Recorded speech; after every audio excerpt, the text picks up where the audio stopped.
যাই।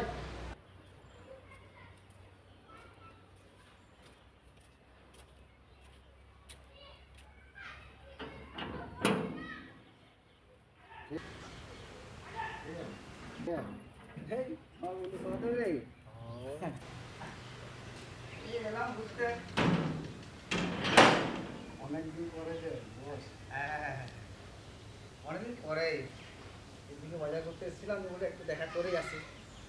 অনেকদিন পরে এদিকে বাজার করতে এসেছিলাম বলে একটু দেখা করেই আসি। হ্যাঁ, ঠিক আছে ওই আসো, আসো, আসো।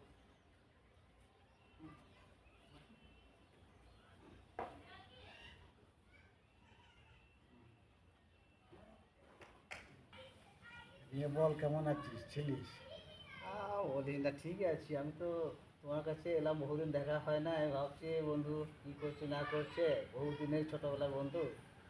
সে ওইটাই তো, আমি তো প্রথমে যখন গেটে ডাকলাম আমি কী ব্যাপার, আজকে কোন দিকে সূর্য উঠেছে নাকি অতদিন পরে পুরনো বন্ধু। না, আমিও দেখছি সুখেন এখন আমার বন্ধু সুখেন কী করছে, অনেকদিন পর দেখে আসছে, যাক দেখা সাক্ষাৎ এখন হচ্ছে না।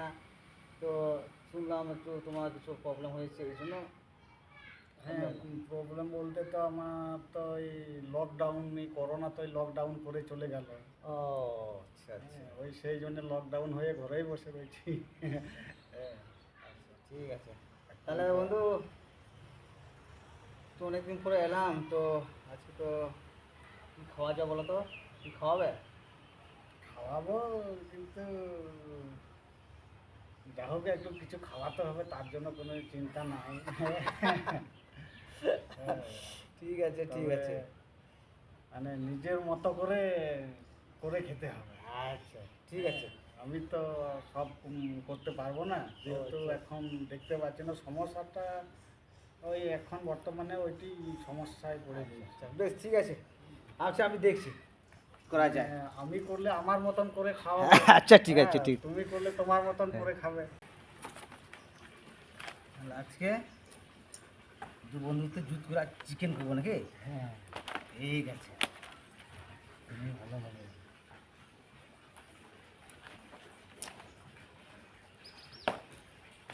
অনেকদিন থেকে আসবো আসবো আসবো, উফ, না এটা ধুয়ে আনি একটু। হ্যাঁ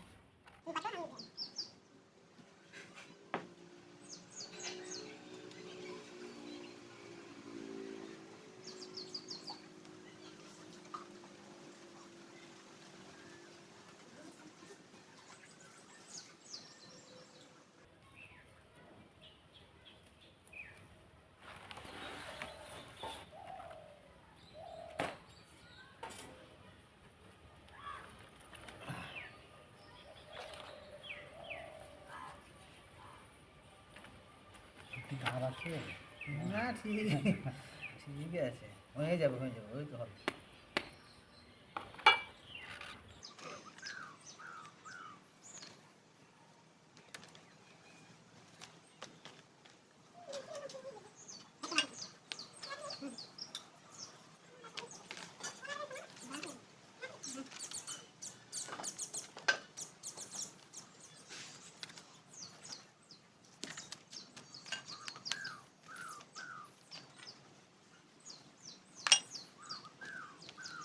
তারপর ভর্তি হলো, তারপর কেলো? না, ভর্তি হয় না, অত সহজে ভর্তি হয় না। ও আচ্ছা। তারপর এই নার্সিংহোম মাল্লা বলছে যে আপনারা যে কোনো একটা ভালো সরকারি মেডিকেল কলেজে, মানে মেডিকেল কলেজে ভর্তি করুন। হুম হুম। হ্যাঁ, হয় বাঁকুড়া নিয়ে যান, নইলে বর্ধমান আচ্ছা। নিয়ে। আমাদের বাড়ির লোক দেখলো যে তাহলে শ্বশুর বাড়ি হচ্ছে বর্ধমান, হুম কাছে হবে। আচ্ছা। বাঁকুড়াটা আমাদের বাড়ির লোক যাতায়াত করতে অসুবিধা হবে। হুম তাহলে বর্ধমানে নিয়ে যায়, বর্ধমানে নিয়ে গেল, তখন সে বলছে না করোনার বাজার খুব, হ্যাঁ বর্ধমানে ভর্তি নেয় না, আচ্ছা। যে করোনা পেশেন্ট আসছে। হ্যাঁ হ্যাঁ, আচ্ছা আচ্ছা আচ্ছা। ভিতরে যান, মানে ওইখানে মোটামুটি দুপুর 12টা এমার্জেন্সির সামনে নিয়ে গেছে, ভর্তি হচ্ছে, জোর জবরদস্তি করে ভর্তি করেছে রাত 9টা নাগাদ। ও বাবা, তার মানে পেশেন্ট আসতে তো লাঙ্গা হয়ে যাচ্ছে। হ্যাঁ, হ্যাঁ নিয়ে ওই তারপরে ওইখানে লাস্ট টাইমে বর্ধমানে সিটি স্ক্যান করে হ্যান ত্যান পরীক্ষা করে লাস্টে ওরা দেখলো যে এমনি সেমনি মাথা যন্ত্রণা নয়, একটা বলছে ব্রেন টিবি হয়েছে। ও ব্রেন টিভি। হ্যাঁ, আচ্ছা। ব্রেন টিবি ওষুধ দিল হ্যাঁ। 4-5 দিন হসপিটালে, মানে আমি তো জানি না, শুনেছি, পরে শুনছি। আপনি তো অজ্ঞান অজ্ঞান হয়ে গেছেন নাকি? হ্যাঁ, অজ্ঞান, অজ্ঞান অবস্থায়। আচ্ছা আচ্ছা আচ্ছা। মানে ও আমার তুমি কোনো- তখন অজ্ঞান অবস্থায়? হুম, আমার খালি মনে পড়ে যে বিধাননগরে ছুটি হলো, গাড়ি করে নিয়ে এলো বোনের বাড়ি থেকে, তারপরে কি হলো? অজ্ঞান হ্যাঁ। অজ্ঞান হয়ে গেলাম। তারপরে আমরা কোথায় নিয়ে গেল, কী করছে না করছে কিচ্ছু জানি না, হুঁশ না। আচ্ছা। আমার যখন হুঁশ ফিরলো তখন শ্বশুর বাড়িতে, তখন বুঝতে পারছি যে আমি তো এখন দেখতে পাচ্ছি না। ও আচ্ছা আচ্ছা। এই ব্যাপার, মানে বহুত ব্যাপার, মানে আমার, মানে অ্যাকচুয়ালি, তারপরে আর যোগাযোগ করেছিলে প্রথমে? হুম, শুনে বলি। তারপরে ওই সেই বর্ধমানে থেকে যখন ব্রেন টিবি ধরা পড়লো, আচ্ছা। বর্ধমানে ছুটি দিয়ে দিল, বলে যে টিবি বাড়িতে নিয়ে গিয়ে ওষুধ খাওয়াতে হবে। হুম। ভাই ছিল, ভাই বলছে তো আমি ওইখানে নিয়ে যাব, কে দেখাশোনা করবে। ও। হুম, বাবাও তো নাই, মাও নাই। ও তোমার তো ও আচ্ছা, তুমি তো হারিয়েছো। হ্যাঁ, আচ্ছা আচ্ছা আচ্ছা। তারপরে শ্বশুরবাড়ির সঙ্গে আলোচনা করা হলো, নিয়ে যে তাহলে এখানে নিয়ে এসো, যা হবে হবে, মরবে মরবে, বাঁচবে বাঁচবে। হ্যাঁ হ্যাঁ হ্যাঁ। হ্যাঁ, আচ্ছা আচ্ছা। নিয়ে মামাও বললো যে ওইখানেই থাকুক, যা হবে তোমাদের কোনো ইয়ে না, মরলে আর কী করা যাবে, আমরা তো চেষ্টা করছি। হ্যাঁ না। হ্যাঁ, আর বাঁচলে ভালো। হ্যাঁ। যা হোক, ভগবানের আশীর্বাদে আপাতত ওই যাত্রায় ফিরলাম, কিন্তু ওই না ফেরার মতন। মানে আমি এখন বেঁচে নাই বলতে গেলে, জীবিত আছি খালি, যে হ্যাঁ, হ্যাঁ, আমি তো কিছু করতে পারি না নিজে থেকে। হ্যাঁ, সেই তোরে আমি তোমাকে দেখে আমার নিজে চলে আসি রে। একসঙ্গে খেলেছি, একসঙ্গে সেই করা হয়েছে, আমরা কত যাত্রা, নাচ গান, ফিল্ম বানিয়েছি। সেই ওইটাই তো মাঝে মাঝে ভাবি যে এক সময় এই লোকটার জন্য 3-4 হাজার লোক ছুটে আসতো সেই হ্যাঁ, দেখতে। ওই একটা লোকের জন্য, কিন্তু সেই একটা লোককে দেখতে পাচ্ছে না। সেই লোকটা লোকে এখন দেখতে পাচ্ছে না। আমার খুব মনে পড়ে সেই সিনটা, ওই গিয়েছিলাম আমরা সেই আমড়াপাড়া, হ্যাঁ হ্যাঁ হ্যাঁ হ্যাঁ সেই আমড়াপাড়া সেই ওই ড্যান্সার খুঁজতে, হ্যাঁ হ্যাঁ। ওই সিনটা খুব মনে পড়ে। আর ওই পাকুড় স্টেশনটা, ও চরম স্টেশন, হ্যাঁ হ্যাঁ, হ্যাঁ। সে ট্রেনে কি খবর হচ্ছে, এত নাম্বার, এত নাম্বার ট্রেন, এত নম্বর প্ল্যাটফর্মে আসতে পারে বলে মনে করা হচ্ছে, এই আবার কি খবর, হ্যাঁ? এখানে এখানে হ্যাঁ, হ্যাঁ, হ্যাঁ। আচ্ছা, তো ওইগুলো এখন স্মৃতি এখন আসে। হুম, হচ্ছে আমরা পাড়া, সেই আমরা খেতে গিয়েছিলাম একবার, মাঝে মাঝে আরও যারা আসে সব বলি যে হ্যাঁ। হুম, সত্যি সুখেন, এক সময় আমি তো ভাবি না, আমি যখন একদিন সে আমাদের ভিলেন বন্ধুটা মধুসূদন হুম, বলছে, দাদা জানো, বলছি কী হয়েছে? বলছি সুখেন কী করে চোখ হারিয়েছে। আমি তো অবাক হয়ে গেলাম, কী হয়েছে রে, অ্যাক্সিডেন্ট হয়েছে নাকি? বলছে না, তা তো অত বলতে পারবো না। তারপরে সে তোমাকে আবার সে বলছে এখন ফোন লাগাও, এখন ফোন লাগাও। তারপরে সে জানতে পারে এই অবস্থা, তখন থেকে বুঝতে পারলাম। তার সেই আমার বাড়িতে তোমাকে সেদিন নিয়ে গিয়েছিলাম, তারপর আর আসা হয় না বন্ধু। এই জন্য আজকে মনে হয় ভাবলাম যে ঘুরে আসি। আমিও এখন আজকে কিছু করছি না, এই এমনি তো খুব রোদ, হ্যাঁ, বেরোনো এসে না, তো ভাবলাম যে যাক, বন্ধুর সাথে বন্ধু না থাকলে থাকবেটা কে নাকি? সেই। বল সুখেন। যখন শ্বশুর বাড়িতে জ্ঞান ফিরল, হুম তখন তো আমি তো শুয়ে আছি। হুম। তা সকাল আর হচ্ছে না কেন? এই ছিল হুম, সকাল আর হচ্ছে না। সেই সন্ধ্যের সময় যেমন মনে হয়, হুম হুম। ওই রকমই খালি দেখছি। মেয়ে বলছে যে, তারপরে ওরা বুঝতে পারলো যে কী ব্যাপার। আমি বললাম যে আমি এখন দেখতে পাচ্ছি না মনে হয়। হুম বলছে হ্যাঁ, দেখতে পাচ্ছি না, তাহলে কী করা যাবে? হসপিটালে রিপোর্ট করা হলো হুম যে কী ব্যাপার, দেখতে পাচ্ছি না। হুম। বলছে টিবির ওষুধ দেওয়া হয়েছে তো টিবির ওষুধের ফলে ও এখন ও দেখতে পাচ্ছি সাইড এফেক্ট হয়ে গেছে, ওরা বলে টিবির ওষুধ খাওয়ার সময় অনেকেই ওইরকম হয়। দৃষ্টিশক্তি কমে যায়, তবে টিবির ওষুধ খাওয়া কমপ্লিট করলেই ও আবার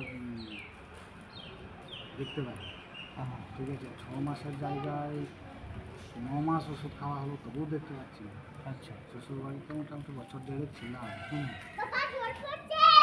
হ্যাঁ, নিয়ে 9 মাসের পরে গেলাম, আবার বলছে চেক টেক করলো, বলছে না এ হবে না, নিয়ে তখন ওষুধ বন্ধ করে দিই। আচ্ছা। নিয়ে বললো টিবি ওষুধ চলছে, আমি বললাম, হ্যাঁ চলছে। নিয়ে ওদের ডাক্তারদের মধ্যে আলোচনা হলো যে টিবির ওষুধটা আগে বন্ধ করে দিন, হ্যাঁ তারপরে দেখবেন যে ঠিক হয়ে যাবে কিছুদিন পর। টিবি ওষুধ বন্ধ করার পরও 2-3 মাস পরও দেখছি যে না, দেখতে পাচ্ছি না। নিয়ে গেলাম, নিয়ে তারপরে লাস্টে তোমার বর্ধমানে আমাকে রিপোর্ট দিচ্ছে এটা টিবির ওষুধের জন্য সাইড এফেক্ট হয়েছে।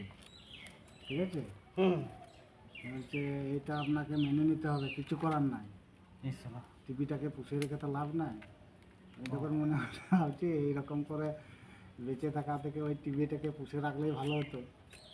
হ্যাঁ, তুমি তো দেখতে পেতে যতদিন বাঁচতে, ওই টিভি সরাইতে গিয়ে তোমার চোখটা হারাইলে এটা তো না, একটা হাত পা চলে যাক তবু কিন্তু তুমি কিছু কর্ম করে বা দেখতে পাবে। এবার এখন কোথায় খাল, কোথায় ঢিপ, কোথায় বা গর্ত, তার থেকে মানে ঠিকই বলেছো, ভগবান জানি না কাকে কি কোন কষ্ট দেয়। এখন আবার এমন অসুবিধা যে আমাকে তো দেখে কেউ বুঝতে পারবে না যে দেখতে পাই না। হ্যাঁ হ্যাঁ হ্যাঁ হ্যাঁ, অনেক সময় আমাকে কেউ দেশলাই চেয়েছে। হ্যাঁ ওই কোনো সময় ওই হসপিটালে যখন চেক আপ করতে যেতাম, হ্যাঁ ধরো বসে আছি, হ্যাঁ আমি তো আর লাইনে বেশিক্ষণ দাঁড়াতে পারবো না, হ্যাঁ। ওই পাশে বসে আছি, আমার বাড়ির লোক লাইনে আছে। হুম হ্যাঁ, কে দাদা দেশলাই আছে? হুম। এই বাবা রে, কেউ আবার বলছে দাদা এই ঠিকানাটা কোথায়? বলছে আমি দেখতে পাই না। ইস, আর আমাকে ঠিকানা জিজ্ঞেস করতে আসছে, কেলেঙ্কারি। কেলেঙ্কারি সত্যি।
Lo am ya? Bang lo ah.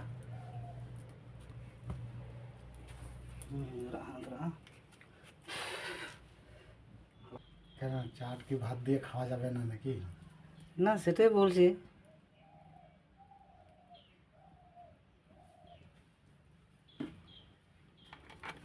বলছিলাম 12 মাসের তেরো পার্বণ বলে না, তো 12 মাসে সে আকাশ পানি যদি 2-1 গ্লাস পাওয়া যেত ভালো হতো।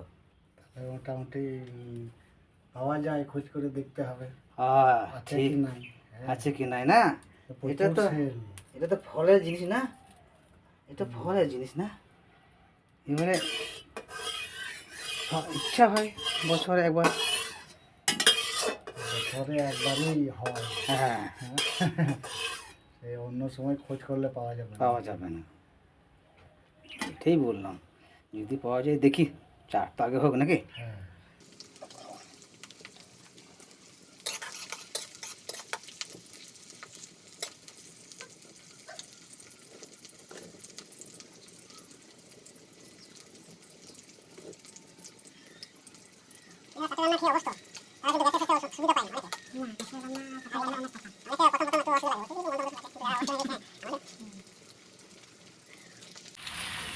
এই মাংসটা দিয়ে দিলাম তো ভালো করে।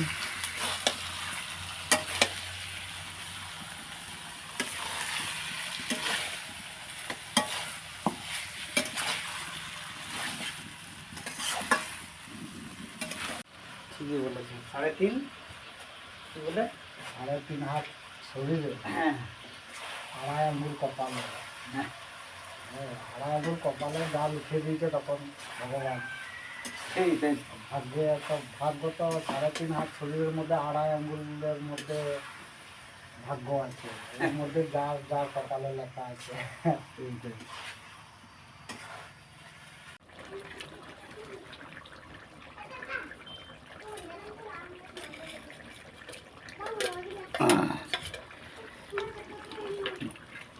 লাগিয়ে দিলাম সুপেন ইয়ে গরম মশলাটা। যা হবে না।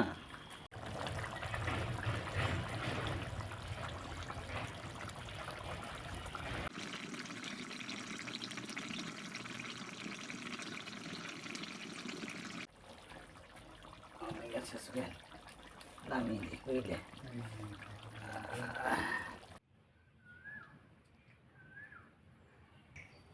হ্যাঁ তাহলে সিনার লাগে তো। হ্যাঁ, ওই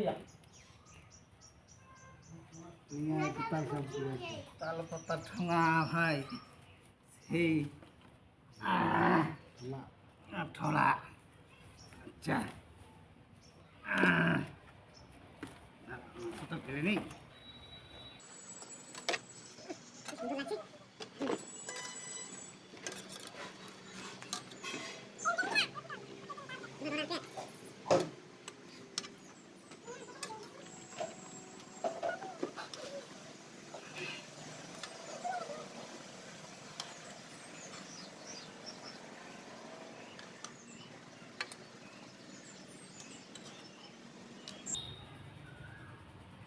আচ্ছা এটা আগে খাই তো, তারপরে বাকি দেখা যাবে। দেখ তো এই দেখ, খেয়ে দেখ। এই হ্যাঁ দেখ তো কেমন টেস্ট হয়েছে কিনা। তখন কত কম হ্যাঁ হ্যাঁ দেখ দেখ দেখ দেখ দেখ। চলো হ্যাঁ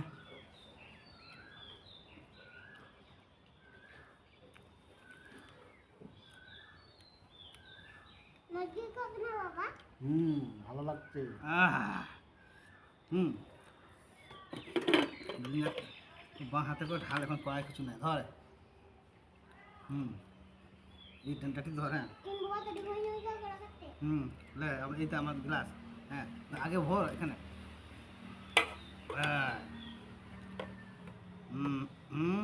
সামনে ঢাল, একটু আগে ঢাল ঢাল ঢাল ঢাল ঢাল।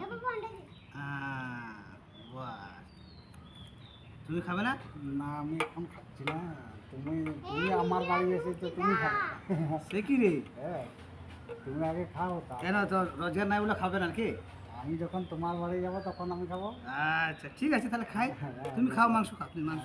আমি তো মাংস খাচ্ছি।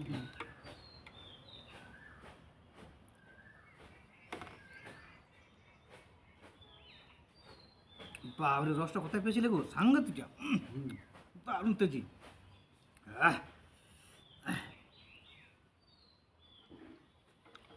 হুম যদি এদিকে করো। হ্যাঁ এই তো ঢাল, সামনে নিয়ে আয়, সামনে নিয়ে আয়, সামনে নিয়ে আয়।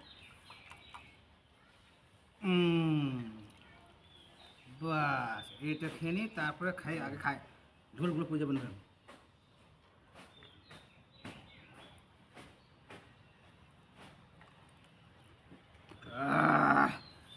কেমন লাগছে চ্যাট? ভালো ভালো হয়েছে। আমি শুধু রেঁধেছি, তুমি তো সব কিছু এনেছো, আমি শুধু রেঁধেছি। সেই মদের সালে রান্নাটা কেমন হয়েছে না, ভালো হয় না? হুম